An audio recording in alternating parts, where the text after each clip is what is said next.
اور خوشبو لگانے کی تو عورت کو اجازت ہی نہیں ہے. جس خوشبو کی مہک دوسرے تک پہنچے وہ خوشبو لگا کر عورت کا اپنے گھر کی چار دیواری سے باہر نکلنا حرام ہے، اور ایسی عورت کو بدکار عورت کہا گیا ہے. السلام علیکم ورحمۃ اللہ وبرکاتہ. دوستوں امید ہے کہ آپ سب اچھے سے ہوں گے، ٹھیک ہوں گے. اللہ پاک آپ کو اپنے حفظ و امان میں رکھے. تو دوستوں ویڈیو کو نا اسٹارٹ سے لے کے اینڈ تک دیکھنا. ویڈیو اچھی لگے تو لائک کمنٹ اور شیئر ضرور کرنا. ساتھ ساتھ اگر چینل پہ نئے ہو تو چینل کو سبسکرائب ضرور کرنا. تو آئیے کرتے ہیں اسٹارٹ آج کا اپنا ویڈیو. الحمد للہ رب العالمین، والصلاة والسلام على سیدنا و مولانا محمد النبی الرحمة خیر البریہ الرسول الامین صلی اللہ تبارک و تعالی علیہ وسلم وعلى آلہ الطیبین الطاہرین واصحابہ المکرمین وعلى جميع الملائکة والانبیاء والمرسلین وعلى عباد اللہ الصالحین وعلى من تبعهم بإحسان إلى يوم الدین. اما بعد فاعوذ باللہ من الشیطان الرجیم. بسم اللہ الرحمن الرحیم. یا بنی آدم خذوا زینتکم عند کل مسجد وکلوا واشربوا ولا تسرفوا انہ لا يحب المسرفین. صدق اللہ العلی العظیم وصدق رسولہ النبی الکریم. اللہم صلی علی سیدنا و مولانا محمد وعلی آل سیدنا و مولانا محمد کما صلیت علی سیدنا ابراہیم وعلی آل سیدنا ابراہیم فی العالمین انک حمید مجید. اللہم بارک علی سیدنا و مولانا محمد وعلی آل سیدنا و مولانا محمد کما بارکت علی سیدنا ابراہیم وعلی آل سیدنا ابراہیم فی العالمین انک حمید مجید. اللہم سلم علی سیدنا و مولانا محمد وعلی آل سیدنا و مولانا محمد کما سلمت علی سیدنا ابراہیم وعلی آل سیدنا ابراہیم فی العالمین انک حمید مجید.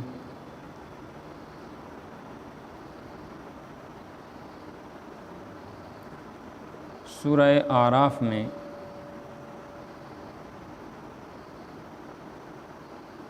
اللہ تبارک و تعالی نے اپنی نعمتوں میں سے ایک نعمت کا ذکر فرمایا ہے. یا بنی آدم، اے آدم کی اولاد، اے انسانوں،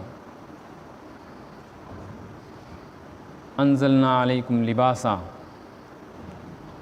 ہم نے تمہارے لیے لباس پوشاک اتاری ہے یا متعین کی ہے.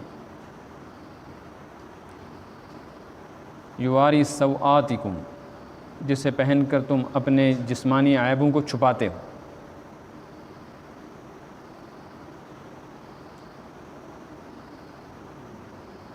انسان جن چیزوں کی وجہ سے جانوروں سے ممتاز ہوتا ہے اور اس کو جو شرافت اور کرامت حاصل ہے، ان میں سے ایک چیز لباس بھی ہے. عربی زبان کا مقولہ ہے الناس باللباس، لوگوں کی حیثیت، ان کا تعارف، ان کی پہچان اور ان کی شخصیت کا اندازہ لباس کے ذریعے سے کیا جاتا ہے. اس لیے معاشرے میں ہر طبقے کا لباس متعین ہے.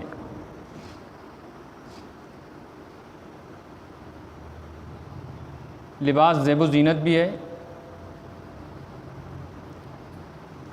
ستر اور پردے کا سامان بھی ہے،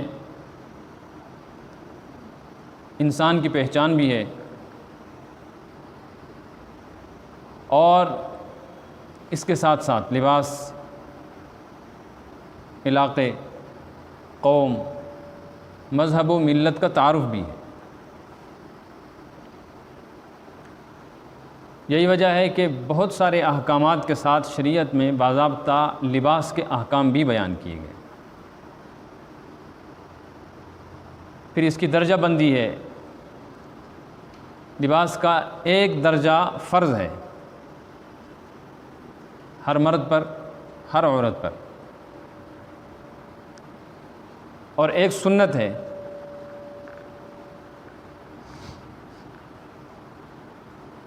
ایک مستحب ہے. فرض کا مطلب ہے جسم کے وہ اعضاء جن کا دیکھنا اور دکھانا کسی اجنبی کے لیے حرام اور ناجائز قرار دیا ہے، اتنے حصے کو کسی بھی کپڑے سے چھپایا جائے، یہ تو فرض ہے۔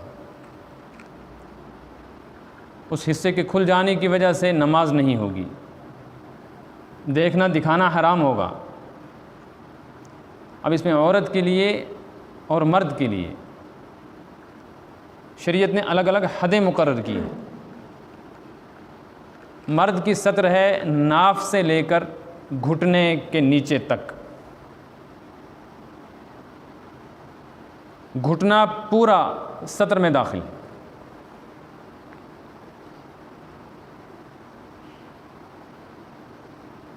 اکثر علماء کے نزدیک ناف بھی سطر میں داخل ہے، لہٰذا ناف کے اوپر سے گھٹنے کے نیچے تک مرد کا یہ حصہ کسی ایسے کپڑے میں چھپانا ضروری ہے کہ جس کو پہن کر ایک تو جسم کی اندر کی حالت ظاہر نہ ہوتی ہو، نظر نہ آتا ہو، اتنا باریک نہ ہو۔ نمبر 2،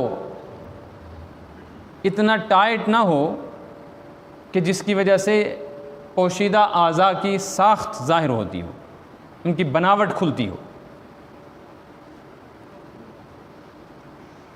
چاہے پھر وہ چادر سے لپیٹے، پینٹ پہنے، پاجامہ شلوار پہنے، اس کی پابندی نہیں ہے، لیکن کپڑا موٹا ہونا چاہیے اور تھوڑا کھلا ہونا چاہیے، جسم کے ساتھ چپکا ہوا نہ ہو۔ اگر اس حصے میں سے نماز کے دوران کوئی حصہ اتنی دیر کھلا رہا جتنی دیر میں ایک رکن ادا کیا جاتا ہے، یعنی 3 مرتبہ سبحان اللہ پڑھ سکے یا الحمدللہ 3 مرتبہ کہنے میں جتنا وقت لگتا ہے، اتنی دیر اگر خدا نہ خواستہ اس سطر کے اور پردے کے حصے کا کوئی بھی حصہ کھلا رہا، چاہے اسے معلوم ہو چاہے اسے اس کا پتہ نہ چلے، نماز ٹوٹ جائے گی، اور یہ آدمی نماز پڑھ کر بھی شریعت کی نگاہ میں بے نمازی ہوگا۔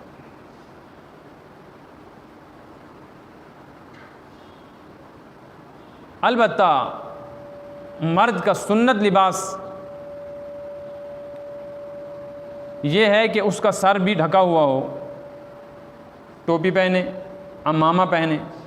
آپ صلی اللہ علیہ وسلم سے دونوں چیزیں پہننا حدیث میں ثابت ہے، عمامہ بھی، اور اکثر آپ صلی اللہ علیہ وسلم کا معمول مبارک یہی تھا، اور ٹوپی بھی۔ اسی طرح کرتا یعنی قمیص اور لنگی، جس کو ہم اپنی زبان میں پاجامہ یا شلوار کہیں۔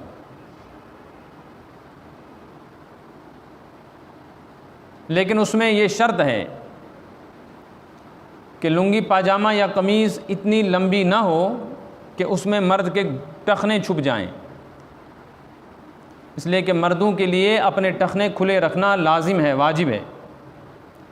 حدیث شریف میں آیا ہے، حدیث کا مفہوم ہے کہ جس شخص کے ٹخنے اس کے کپڑے میں، ازار میں، پاجامے شلوار پینٹ میں چھپے رہیں، تو جتنا حصہ کپڑے کا اس پہ پڑا رہے گا اور ٹخنے کا جتنا حصہ کپڑے میں چھپا رہے گا، اتنے حصے پر جہنم کی آگ کی سزا ہوگی۔ یہ بہت بڑا گناہ ہے، اور بڑے گناہوں میں، یعنی گناہ کبیرہ میں اس کا شمار ہے، لیکن جہالت اور غفلت، لاپرواہی کی وجہ سے امت کا بڑا طبقہ اس گناہ میں مبتلا ہے۔ فیشن نے لوگوں کے ذہنوں کو اتنا تباہ و برباد کیا ہے کہ اب شریعت اور سنت کا پاس و لحاظ ہی نہیں، بلکہ اللہ اپنی حفاظت میں رکھے، اب تو جو ایک بے دینی اور بددینی کا ذہن بنتا جا رہا ہے، اس کی وجہ سے سنت لباس کو، شرعی لباس کو حقیر اور ذلیل سمجھا جاتا ہے۔ تو اس بات پر پورا دھیان رہنا چاہیے کہ ٹخنے کھلے رہیں۔ آپ صلی اللہ علیہ وسلم نے پنڈلی کے نصف تک، اس گوشت کو پنڈلی کہتے ہیں، اس کے نصف تک پاجامہ شلوار جس کو ہم کہیں گے، اور آپ صلی اللہ علیہ وسلم سے لنگی پہننا ہی ثابت ہے، تو یہاں تک پہنی ہے، سنت یہی ہے۔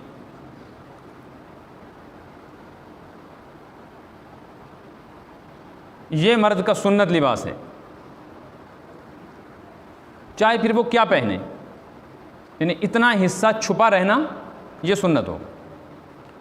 تیسری چیز ہے مستحب، اب پہنے کیا، تو اس میں یہ بات ذہن میں رکھنی چاہیے کہ اسلام ایک ایسا مخصوص دین ہے، اس کی ہر چیز میں، ہر لائن میں، ہر شعبے میں اپنی الگ ایک پہچان ہے۔ مسلمان سے مطالبہ ہے اس بات کا کہ وہ اپنی چال ڈھال، اپنے خد و خال، اپنی جسم و جسامت اور اپنی حیت کو ایسا رکھے، اپنی شکل و صورت ایسی بنائے رکھے کہ اس کو دیکھ کر اس کے مسلمان ہونے کو سوچنا نہ پڑے، دیکھتے ہی فوراً سمجھ میں آ جائے کہ یہ شخص مومن ہے۔ جس شخص کے مومن اور مسلمان ہونے میں غور کرنا پڑے تو شریعت کی نظر میں یہ آدمی پکا مومن نہیں، مسلمان تو ہے، اس کو اسلام سے کوئی نکال نہیں سکتا، لیکن چونکہ اس کی شناخت اسلامی نہیں ہے اس لیے خطرات ہیں۔ تو علماء فرماتے ہیں ہر دور میں مسلمانوں میں اہل علم کا اور دیندار طبقے کا جو لباس ہو وہ لباس پہننا زیادہ بہتر ہے، جس کو ہم مستحب کہیں۔ بعض علماء اس کو سنت بھی کہتے ہیں، یعنی ٹوپی پہنے، قمیص شلوار پہنے جو مولوی حضرات پہنتے ہیں، اور شلوار پہنے، پینٹ شرٹ یا اس طرح کوٹ پینٹ اگرچہ جائز ہیں لیکن یہ پسندیدہ لباس نہیں، اس لیے کہ یہ وضاقتہ اور یہ کاٹ چھانٹ جو پینٹ کوٹ اور شرٹ کی ہے یہ ان لوگوں کی خاص پہچان ہے یا ان کا لباس ہے جو اسلام دشمن ہے۔ اگرچہ اب یہ چیز مسلمانوں میں بھی آ گئی اور یہ مذہبی چیز نہیں رہی بلکہ مسلمان بھی اس کو پہنتے ہیں، اس لیے حرام تو نہیں کہتے لیکن پھر بھی اس کا پہننا پسندیدہ نہیں۔ اتنا مسئلہ سمجھ میں آ گیا؟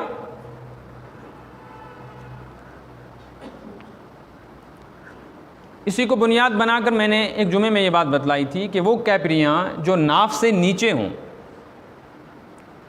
یا گھٹنے کی اس ہڈی سے اوپر ہوں ان کا پہننا ناجائز اور حرام ہے۔ ان کو پہن کر اپنے گھر سے باہر نکلنا یا گھر میں اپنی بیوی کے علاوہ کسی دوسرے کے سامنے بیٹھنا ناجائز ہے۔ اب ایک مسئلہ اور سنیں کہ شرعی جو حدود ہے نا، ایک طبقہ ایسا ہے جو شرعی احکامات سے آزاد ہے، شرعی حکم اس پر لاگو نہیں ہوتا، جیسے پاگل،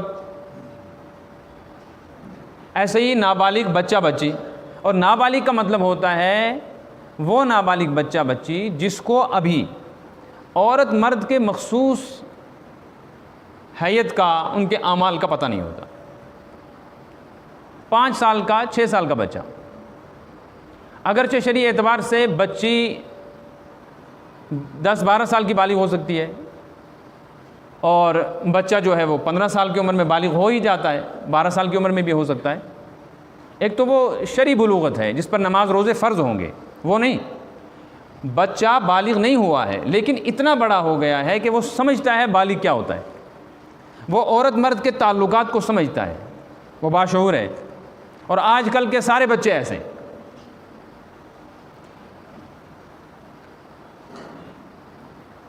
کسی زمانے میں 15 سال کے بچے کو جو باتیں معلوم ہوا کرتی تھی آج 5 سال کے بچے کو وہ باتیں معلوم ہیں۔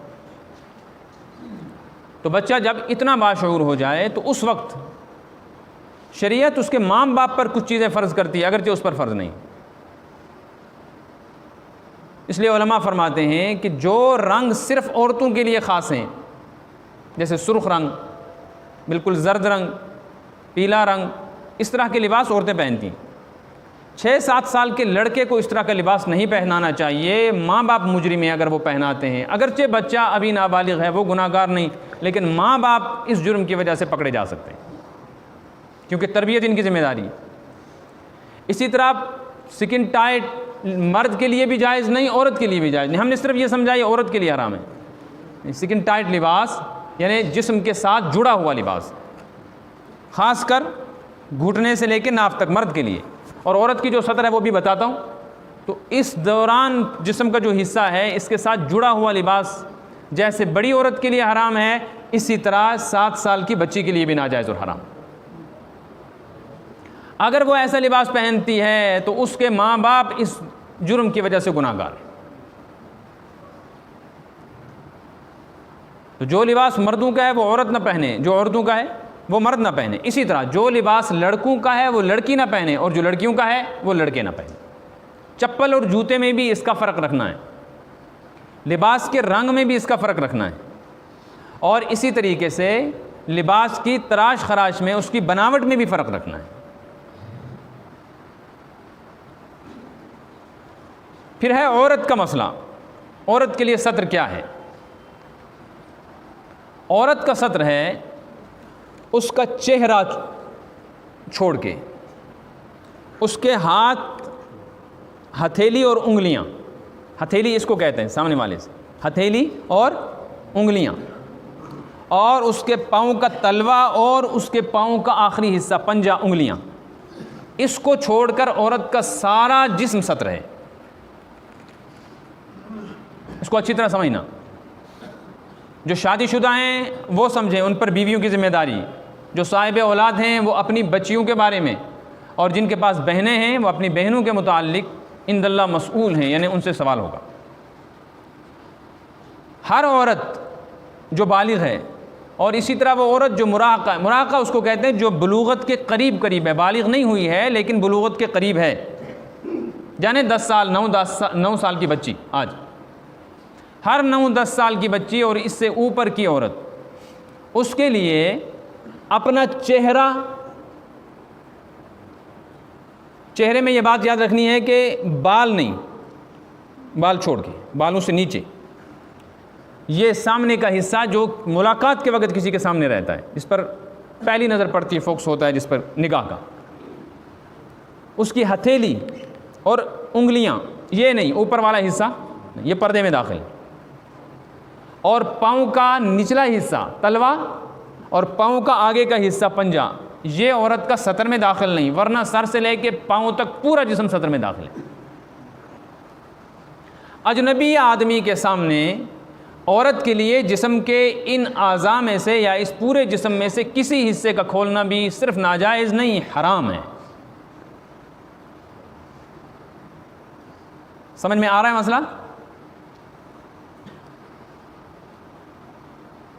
اگر نماز کے دوران، یہ دوسرا مسئلہ ہے، نماز کے دوران کسی عورت کے اس پورے بدن میں سے جسم کا کوئی حصہ ایک رکن کے برابر کھلا رہا تو اس کی نماز نہیں ہوگی۔ مثلا اس کا دوپٹہ پیچھے ہو گیا اتنا، اور اتنی دیر پیچھے رہا، سبحان اللہ سبحان اللہ سبحان اللہ پڑھا جا سکتا ہے، پھر اس نے دوپٹہ ٹھیک کیا، اتنا ٹائم گزر گیا تو اس کی نماز ٹوٹ گئی۔ یا اس نے پاجامہ پہنا اور اس کا شلوار پاجامہ ٹخنے سے اوپر ہے، جیسے آج فیشن چلا ہے، مردوں سے کہا گیا تھا اوپر رکھو، مردوں نے نہیں رکھا، تو اللہ نے فرمایا تم نہیں رکھتے، تمہاری لڑکیوں سے کروایا جائے گا یہ کام،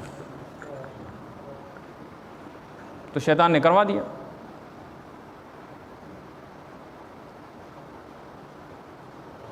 اسی طرح اگر کسی بچی کی آستین بازو چھوٹی ہے، جیسے آج کل فیشن ہے، لڑکیاں بازو ایک تو چھوٹی سلواتی ہیں، یہاں تک ہوتی ہیں،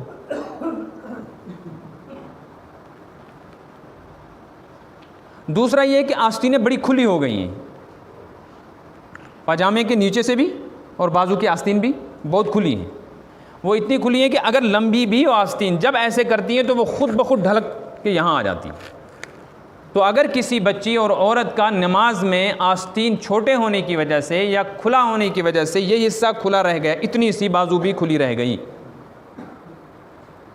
اور اتنا وقت گزر گیا جتنی دیر میں 3 مرتبہ سکون کے ساتھ سبحان اللہ سبحان اللہ سبحان اللہ پڑھا جاتا، اور اس نے اس دوران ٹھیک نہیں کیا تو اس کی نماز ٹوٹ گئی، سجدہ سہو سے بھی نماز نہیں ہوگی، نماز دوبارہ پڑھنی پڑے اور توبہ بھی کرنی پڑے۔ البتہ ایک دوسرا مسئلہ ہے، وہ یہ ہے کہ جس طرح چہرہ کھلا رکھنے کی، یعنی سطر میں نہیں ہے، اور ہتھیلیاں، انگلیاں اور پاؤں کے پنجے اور تلوے کھلا رکھنے کی اجازت ہے، ساتھ ہی شریعت یہ چاہتی ہے کہ اجنبی مردوں کے سامنے ان کو بھی چھپا کر رکھے، باہر نکلے تو گلاؤز پہنے، موزے پہنے، یا اسی طرح چہرے کے اوپر نقاب ڈالیں۔ اسی طرح ایک رعایت اور دی گئی ہے کہ پردہ اور حجاب کے باوجود یہ رعایت ہے کہ وہ اگر باہر نکلتی ہے چہرہ کھلا رکھنے کی اجازت ہے، بشرطے کہ فتنے کا خطرہ نہ ہو۔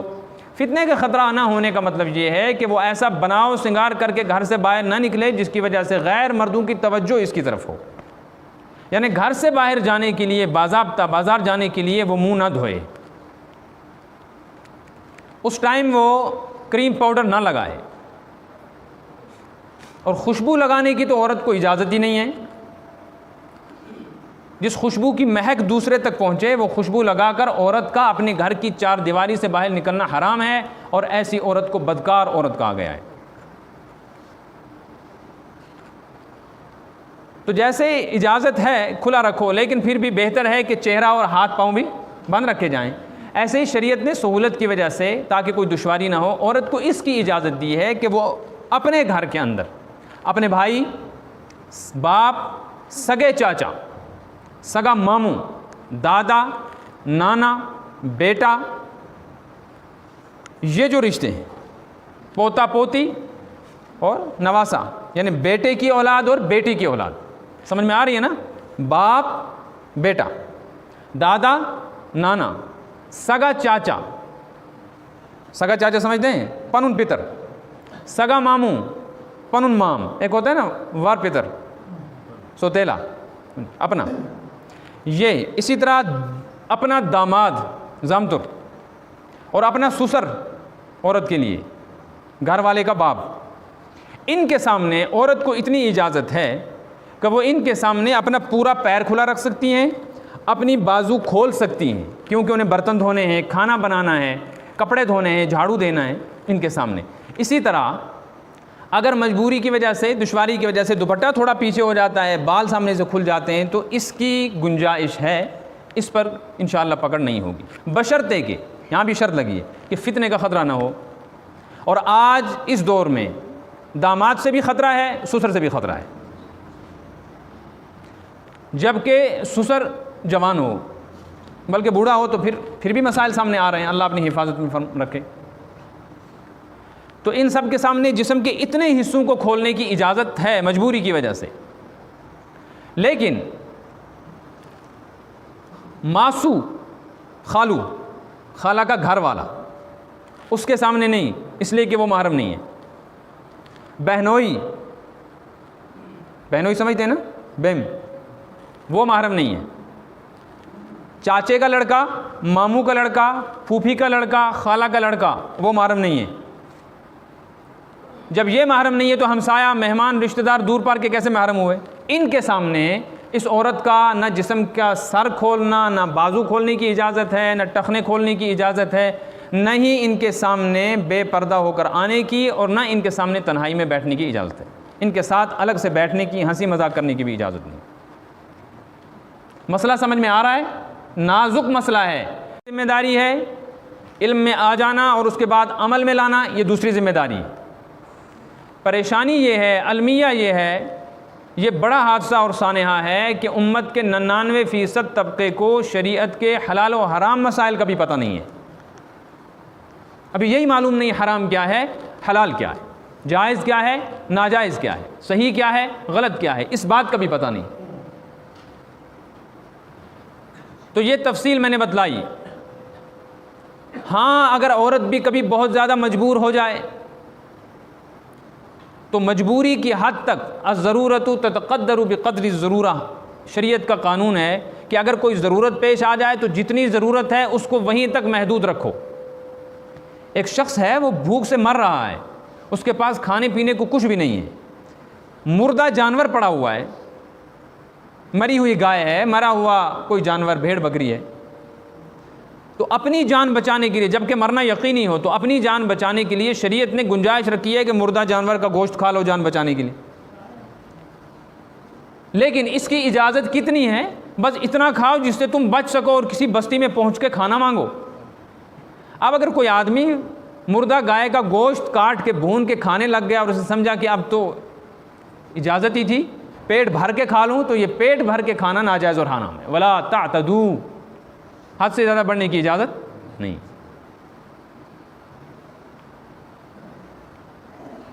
اسی طرح ایک ضرورت ہے مرد یا عورت کے جسم میں صدر کی جگہ خدا نہ خواستہ کوئی ایسی تکلیف ہے کہ کسی طبیب حبیب کو ڈاکٹر کو دکھانا ہے، تو جتنا جسم متاثر ہے اور جتنے جسم میں تکلیف ہے جسم کا اتنا حصہ کھولنے کی اجازت ہوگی. اور اس میں بھی اس بات کا خیال رکھنا ضروری ہے کہ عورت ڈاکٹر کو دکھائے، مرد ڈاکٹر کو دکھائے. اللہ یہ کہ نہ ہو مثلا یہ تکلیف ہی ایسی ہے عورت کو کہ اس کے لیے کوئی عورت ڈاکٹر موجود نہیں ہے، سرجن کی ضرورت ہے اور لیڈی سرجن ہی وہاں موجود نہیں، تو پھر مجبوری ہے. لیکن اس میں بھی یہ بات دھیان میں رکھنی چاہیے کہ جتنا حصہ متاثر ہے، جتنے حصے میں تکلیف ہے اتنی ہی. مثال کے طور پر ران پہ کچھ نکلا ہوا ہے مرد کو، تو ران روایت میں ہے الفخذ عورہ، یہ جو ران ہے یہ سطر ہے، تو اس کو کھولنا ناجائز حرام ہے. یہاں کسی کے دانہ نکلا ہوا ہے، پھیپھڑ جس کو کہتے ہیں، اب ڈاکٹر کو دکھانا ہے تو ایسا نہیں کہ پوری شلوار اور پاجامہ نکال کے بیٹھ جائے، نہیں، خود بیٹھے احتیاط کرے کہ پاجامہ اتنا کھولے اور باقی حصے کو اپنی قمیض سے، دامن سے اور شلوار سے چھپا کے رکھے، اور پہلے کھول لے اتنا حصہ جو متاثر ہے، پھر ڈاکٹر کو دکھائے. گھٹنے پہ تکلیف ہے اور پاجامہ چڑھا لیا اوپر تک اور ران بھی نظر آ رہی ہے، تو اتنا حصہ کھولنا ناجائز اور حرام ہوگا. یہ شرعی حدیں ہیں اور مسلمان ان کو کہا جاتا ہے جو ان حدوں کے اندر رہیں. تلک حدود اللہ فلا تعتدوها، اللہ فرماتے ہیں میری طے شدہ حدیں ہیں، مسلمان ہونے کے لیے ضروری ہے کہ ان حدوں کو پار نہ کرو. ایک جگہ آیا ولا تقربوها، ان حدوں کے قریب بھی مت جاؤ. تو یہ لباس زینت ہے، ضرورت ہے، مگر اس کے سلسلے میں آزادی نہیں ہے، شریعت نے پابند بنایا ہے. جو آدمی اس قانون کی پابندی نہ کرے،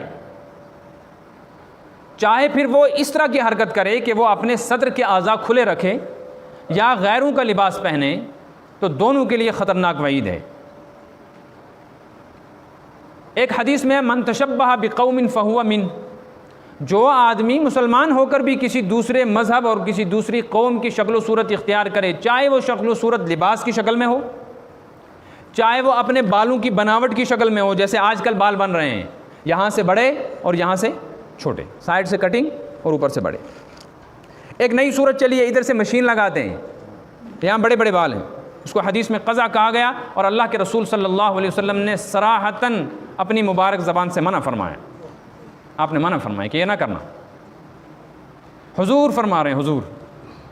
تو ایک طرف باربر کی دکان پہ جا کر ان لوگوں کے فوٹو دیکھو جن کے فوٹو دیکھ کر اپنے بالوں کی کٹنگ بنواتے ہو، اور ایک طرف اللہ کے رسول صلی اللہ علیہ وسلم کو اپنے ذہن میں لاؤ، جو آپ کو زیادہ پیارا لگتا ہو اس کی بات مانو، اور یہاں آپ کے ایمان کا آپ کے سامنے نتیجہ آ جائے گا. وہ شکل اچھی لگ رہی ہے، یہ آدمی زیادہ قیمتی لگ رہا ہے، اس کی شکل پیاری لگ رہی ہے، تو فہو من، اسی کے ساتھ جڑ جائیں. اور اپنے نبی کی بات پسند ہے، وہی قابل قبول ہے، تو ٹھکرا دیں کہ نہیں، بال کٹنگ کرانے ہیں، پورے بال برابر کاٹنے ہیں، کینچی سے کاٹو، مشین سے کاٹو، کوئی پابندی نہیں. رکھنے ہیں تو بڑے رکھو، یہاں تک رکھو، لیکن اللہ کے رسول صلی اللہ علیہ وسلم نے جیسے رکھے ایسے بال رکھے. تو لباس پوشاک کی صورت میں بھی اپنے بالوں کی بناوٹ کے بارے میں بھی اس بات کا دھیان رکھیں کہ خدا نہ خواستہ کہیں ایسا نہ ہو کل قیامت کے دن مسلمان ہو کر بھی ہم سے کہا جائے تم نہیں ہو مسلمان، تم تو یہودی، عیسائی، سکھ اور ہندو ہو، کیونکہ تمہاری شکل و صورت دنیا میں انہی جیسی تھی. کیا کریں گے پھر؟ ایسے ہی بس ایک حدیث سنا کے بعد ختم کروں گا. ایک حدیث میں آیا ہے نساء کاسیات عاریات مائلات ممیلات رؤوسهن كأسنمة البخت المائلة لا يدخلن الجنة ولا يجدن ريحها وإن ريحها لتوجد من مسيرة 100 عام وفي رواية وإن ريحها لتوجد من مسافة كذا وكذا كما قال عليه الصلاة والسلام. آپ صلی اللہ علیہ وسلم نے ارشاد فرمایا، حدیث سنیں، اپنے ذہن میں اپنی بچی کو لائیں، اپنی بیوی کو لائیں، اپنی ماں اور معصوم بہن کو لائیں، پھر دیکھیں کہ ہم یہ برداشت کریں گے یا نہیں. آپ نے فرمایا نساؤن، کچھ عورتیں ایسی ہوں گی، کاسیاتن، وہ لباس پہنے ہوئے، آریاتن، ننگی ہوں گی، لباس پہن کر بھی ننگی. لباس پہن کر کیسے ننگی ہوں گی؟ علماء نے فرمایا 3 صورتیں. نمبر 1، لباس اتنا باریک ہے کہ اس کے اندر سے جسم نظر آ رہا ہے، جو آج چل رہا ہے عام طور، بازو دیکھیں آپ جالی کی. نمبر 2، اتنا ٹائٹ ہے، جسم کے ساتھ اتنا جڑا ہوا ہے کہ اس کے اندر سے سینے کی بناوٹ، ران کی بناوٹ، عورت کی کمر اور اس کے ساتھ ساتھ جسم کی دیگر اعضاء کی بناوٹ نظر آ رہی ہے کہ کون سے جسم کا حصہ کیسا سڈول ہے، کیسا موٹا ہے، کیسا باریک ہے۔ نمبر 3، کپڑا موٹا بھی ہے اور بڑا بھی ہے، کھلا بھی ہے، لیکن اتنا چھوٹا سلا ہوا ہے کہ اس میں صدر کے حصے کھلے ہوئے، مثلا ہاف ہے اس کی بازو، گلا کھلا ہوا ہے جیسے آج کل لڑکیاں پہن رہی ہیں، یا پیچھے سے گریبان کا پچھلا حصہ یہ اتنا نیچے ہے کہ یہ جگہ اس کی نظر آ رہی ہے، یا پاجامہ اتنا اونچا پہنا ہوا ہے کہ اس بچی کے ٹخنے کھلے ہوئے ہیں۔ یہ تینوں صورتیں جو بھی پہنا ہو، آپ نے فرمایا نساؤن، یہ کپڑا پہننے والی عورتیں، عاریات ننگی ہیں، تو ہماری بچیاں سوسائٹی اور معاشرے میں ننگی پھر رہی ہیں۔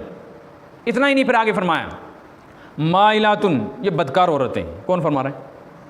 میں نہیں کہتا، کسی اور سے نہیں پوچھو، کائنات کی سب سے سچی ذات حضرت نبی پاک صلی اللہ علیہ وسلم نے ارشاد فرمایا مائلاتن، یہ فاحشہ عورت ہیں، یہ غیر مردوں کی طرف متوجہ ہونے والی ہیں۔ سوچو ہماری بیٹی کے بارے میں حضور کیا کہہ رہا ہے، کہاں ہے غیرت، کہاں ہے حمیت، کہاں ہے دین، سب کچھ چھوڑو، انسانیت کہاں ہے؟ کون برداشت کرے گا میری بیٹی کو کوئی دوسرا فاحشہ اور بے حیا کہے؟ اللہ کے رسول فرما رہے ہیں مائلاتن، یہ بدکار عورتیں۔ پھر فرمایا ممیلاتن، بدکاری کرانے والی ہیں، دوسرے مردوں کو اپنی طرف متوجہ کرانے والی۔ رؤوسہن کاسنمۃ البخت المائلہ، اپنے سروں پر ایسے جوڑے بناتی ہیں بالوں کی جیسے اونٹ کی کوہان ہوتی ہے، اس کی کمر پہ ہوتی ہے نا ہڈی۔ یہ تو اللہ کے رسول نے ان عورتوں کے بارے میں فرمایا۔ یہ لے لو، یہ لو۔ پھر میں فرمایا آپ نے آخرت کا انجام کیا ہوگا؟ دنیا میں تو سرٹیفکیٹ ملی ان کو بے حیائی کی، بدکار کی، فاحشہ عورت کی۔ فرمایا لا يدخلن الجنہ، اللہ کے رسول نے فرمایا میں اعلان کرتا ہوں کہ یہ لڑکیاں، یہ عورتیں جنت میں نہیں جائیں گی۔ پھر فرمایا جنت میں جانا دور کی بات ہے، ولا یجدن ریحہا، ان عورتوں اور لڑکیوں کو جنت کی خوشبو بھی نصیب نہیں ہوگی۔ جنت سے کتنی دور رہیں گی؟ فرمایا ان ریحہا لتوجد من مسیرۃ 100 عام، ایک شخص جنت سے اتنے دور ہوگا کہ اس کو جنت کے دروازے تک پہنچنے میں 100 سال لگیں گے، اتنی دیر پہلے ہی جنت کی خوشبو آنی شروع ہو جائے گی۔ مگر یہ بدبخت لڑکیاں اور عورتیں وہ ہوں گی، یہ جنت سے اتنی دور ہوں گی کہ ان کو جنت کی خوشبو بھی نصیب نہیں ہوگی۔ سمجھ میں آئی بات؟ یہ تو ہر عورت کیا ہو گئی؟ ایسا لباس پہننے والی ننگی۔ اس سے اگلی حدیث سنو، آپ نے فرمایا رب کاسیات فی الدنیا عاریات فی الآخرہ، بہت ساری عورتیں اور لڑکیاں دنیا میں لباس پہنے ہوئے ہیں لیکن قیامت کے دن یہ ننگی ہوں گی، قیامت کے دن۔ دوسری حدیث میں ہے کہ قیامت کے دن سارے انسان ننگے ہوں گے، یہ حدیث میں نے پہلے بھی سنائی ہے اور سنی بھی ہوگی آپ نے، یحشر الناس حفاۃ عراۃ غرلا غرلا بہمن، قیامت کے دن عراۃ، ہر انسان ننگا ہوگا۔ لیکن کچھ عورتوں کے بارے میں بطور خاص فرمایا گیا ہے کہ یہ عورتیں دنیا میں لباس والی ہیں اور قیامت کے دن ننگی۔ دنیا میں لباس کا مطلب یہ ہے کہ ان کے لباس اس طرح کے ہیں کہ لباس پہن کر بھی ان کا جسم کھلا ہے۔ قیامت کے دن سارے انسان ننگے ہوں گے، لیکن ہر انسان قیامت اور جہنم کی دہشت کی وجہ سے یہ سوچ ہی نہیں رہا ہوگا، سمجھ ہی نہیں رہا ہوگا میں نے کپڑے پہنے یا میں ننگا ہوں، یہ کسی کے ذہن میں نہیں ہوگا۔ اسی دوران کہ سب افراد تفریح میں اور جہنم کی ہیبت اور وحشت میں ہوں گے۔ حدیث میں آیا قیامت کے دن میدان محشر میں لوگ ہوں گے، جہنم سے ایک گردن نکلے گی اور وہ میدان محشر میں ایسے گھومے گی اور ایک ہی لقمے میں 70,000 انسانوں کو اٹھا کر جہنم میں ڈال دے گی۔ جب یہ کیفیت ہوگی تو سارے حشر کے میدان میں تہلکہ مچے گا، شور و شغب ہوگا، رونا دھونا، بھاگ دوڑ کی کوشش ہوگی کہ پتہ نہیں اب کس کا نمبر آئے، اللہ جانے کیا کیسی صورت ہوگی اس گردن کی، کیا ہوگا۔